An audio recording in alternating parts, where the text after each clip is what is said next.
लापरवाह। ये मेरी ही कहानी है, एक ऐसी कहानी जिसे मैं सुनाना नहीं चाहती हूँ, क्योंकि उससे मेरे दिल का दर्द बढ़ जा रहा है।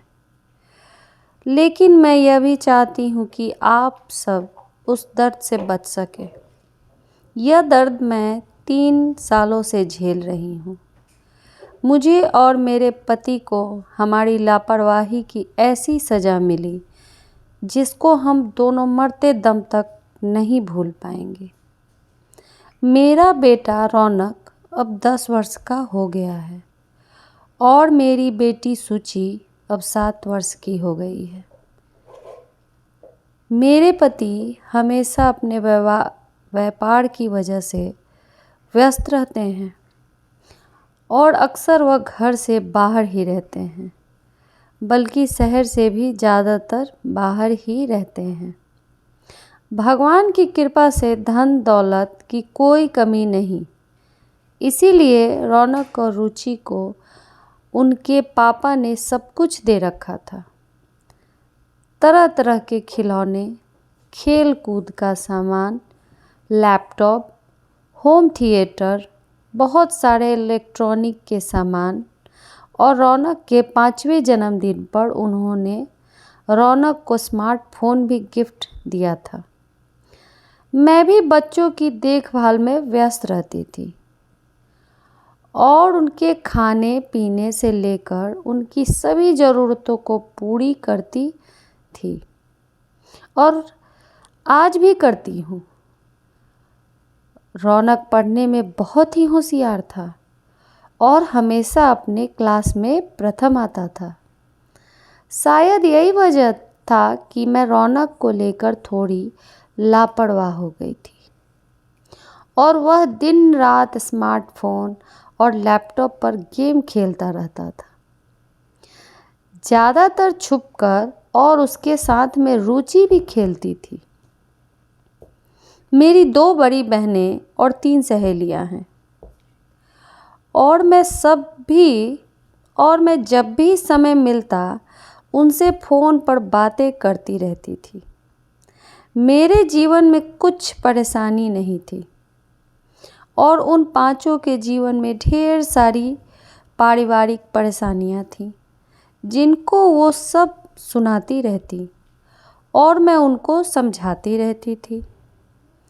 वह सब मेरी समझदारी की बातें ध्यान से सुनती थी और उस पर अमल भी करती थी। मुझे भी उनसे बात करके अच्छा लगता और लगे भी क्यों ना। वह सब अपनी दुख भरी बातें सुनाती थी और मुझे लगता कि मैं सबसे समझदार और नसीब वाली हूँ।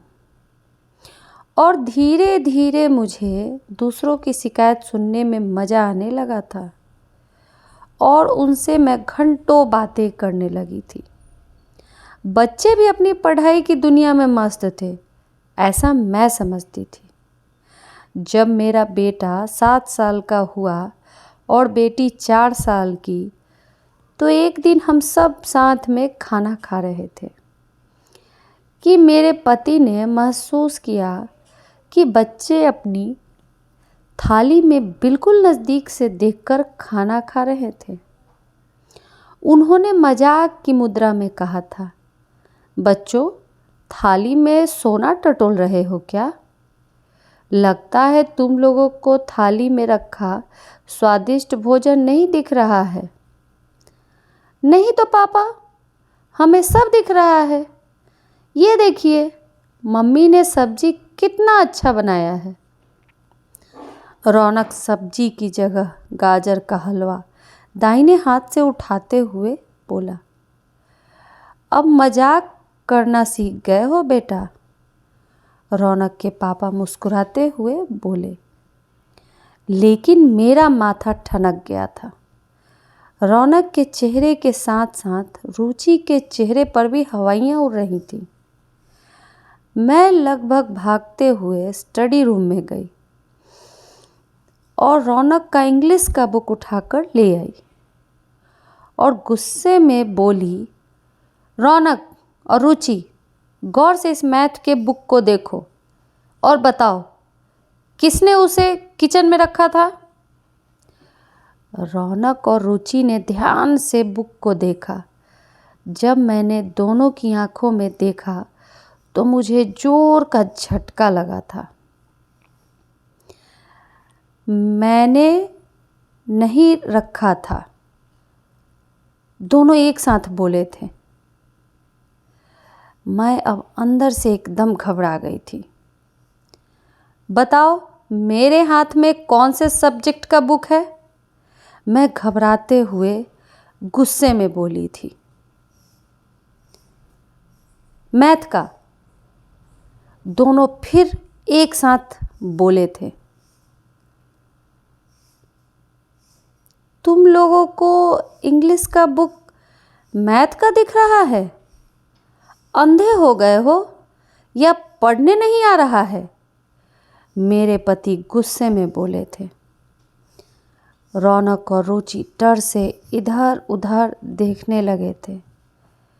मैं लगभग भागते हुए उनके पास गई। मेरी दिल की धड़कन बहुत तेज धड़क रही थी। रौनक और रुचि, बताओ मैं कितनी उंगलियां दिखा रही हूँ? मैंने दाहिने हाथ का केवल अनामिका उंगली निकालकर पूछा। 2। रौनक मुस्कुराने की कोशिश करता हुआ बोला था। 4। रुचि झट से बोली थी। यह क्या मजाक है? तुम दोनों को एक उंगली 2 और 4 दिख रही है और तुम खाना खाओ यार, यह सब क्यों करने लगी? मेरे पति झल्लाते हुए बोले। मैं अपने आप पर काबू न रख सकी और चिल्लाकर रोने लगी। क्या हुआ? क्यों रो रही हो? मेरे पति चेयर से उठकर मेरे पास आकर पूछे थे। आपने देखा नहीं, दोनों को ठीक से दिखाई नहीं दे रहा है। दोनों की आंखें खराब हो गई हैं। मैं रोते हुए ही बोली थी। रौनक और रुचि, क्या तुम्हें सचमुच दिखाई नहीं दे रहा है? पहली बार मेरे पति की आवाज़ में घबराहट थी। जी पापा, रौनक डरते हुए बोला था। उसके बाद तो फिर कहाँ किसको खाने की पड़ी थी। मेरे पति ने अपने किसी दोस्त से बात किया और 1 घंटे के अंदर हम आँखों के डॉक्टर के पास पहुँच गए। वह एक बहुत ही मशहूर डॉक्टर थे। लगभग 2 घंटे तक उन्होंने बच्चों की आँखों का चेकअप किया और उसके बाद उन्होंने हम दोनों को बुलाया। मिस्टर दीपक, मुझे यह कहते हुए बहुत अफसोस हो रहा है कि आप लोगों की लापरवाही की वजह से आपके दोनों बच्चे अब लगभग अंधे हो चुके हैं। मैं तो हैरान हूँ कि अभी तक वह बिना देखे कैसे चल फिर रहे थे। उनकी आँखों की रोशनी अब 10% ही बची है। यह तभी पॉसिबल है अगर कोई 10 से 12 घंटे अंधेरे में मोबाइल या किसी इलेक्ट्रॉनिक गैजेट पर गेम खेले या वीडियो देखे, डॉक्टर ने अफसोस करते हुए कहा था। आप लोगों ने अपने बच्चों पर बिल्कुल ध्यान नहीं दिया। आप लोग तो पढ़े लिखे लग रहे हैं। आप लोगों को इतने छोटे बच्चों को मोबाइल नहीं देना था। मोबाइल देकर आपने उनसे प्यार नहीं किया बल्कि नफ़रत किया और उनकी संपूर्ण ज़िंदगी खराब कर दी। आपने ध्यान नहीं दिया। आपके दोनों बच्चे मेंटली भी डिस्टर्ब हो गए हैं और गुस्सैल भी। मुझे अफसोस के साथ कहना पड़ रहा है कि यह कभी भी अपनी ज़िंदगी सामान्य नहीं जी सकते और पॉसिबल में इन्हें अंधों के स्कूल में ही पढ़ना पड़ेगा। डॉक्टर ने अफसोस करते हुए कहा, मेरे पति ने मेरी तरफ जिंदगी में पहली बार नफरत भरी नज़रों से देखा था। मैं तो खुद को गुनाहगार मान भी रही थी। डॉक्टर साहब, कुछ तो उपाय होगा। मैं कितने भी खर्च उठाने को तैयार हूँ। प्लीज़ कुछ कीजिए। मेरी गलती थी कि मैंने उन्हें स्मार्टफ़ोन दे दिया था। यह हमारी गलती थी कि हमने उन पर ध्यान न दिया।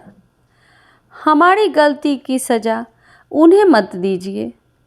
हमारी आंखें उन्हें लगा दीजिए। कहते कहते मेरे पति रो पड़े थे। डॉक्टर साहब ने हम दोनों को बहुत समझाया था। डॉक्टर साहब ने कहा था, शरीर के असली अंगों को खराब करके दूसरा ढूंढना और लगाना आसान नहीं। उन्होंने कहा था, समय लगेगा लेकिन इसकी गारंटी नहीं कि दोनों की आंखें एकदम ठीक हो पाएंगी। कुछ महीनों के बाद रौनक और रुचि को अंधों के स्कूल में भेजना पड़ा। हम दोनों पति पत्नी एक दूसरे को दोषी ठहराने लगे, लड़ने झगड़ने लगे। आज 3 साल हो गए। बच्चों की आंखों में थोड़ी रोशनी बढ़ी है, लेकिन हमारी ज़िंदगी नर्क हो चुकी है। धन दौलत सब है, लेकिन अब मैं किसी से भी बात नहीं करती और न ही किसी को मेरी फिक्र है। मैं दूसरों को समझाती थी, लेकिन हकीकत ये था कि मैं खुद नासमझ और लापरवाह थी। मुझे उम्मीद है आप लोग ऐसी लापरवाही नहीं करेंगे, इसीलिए मैंने अपनी कहानी सुनाई। काश ये मोबाइल नहीं होता तो मेरे बच्चे आज अपनी ज़िंदगी बिंदास जीते। धन्यवाद।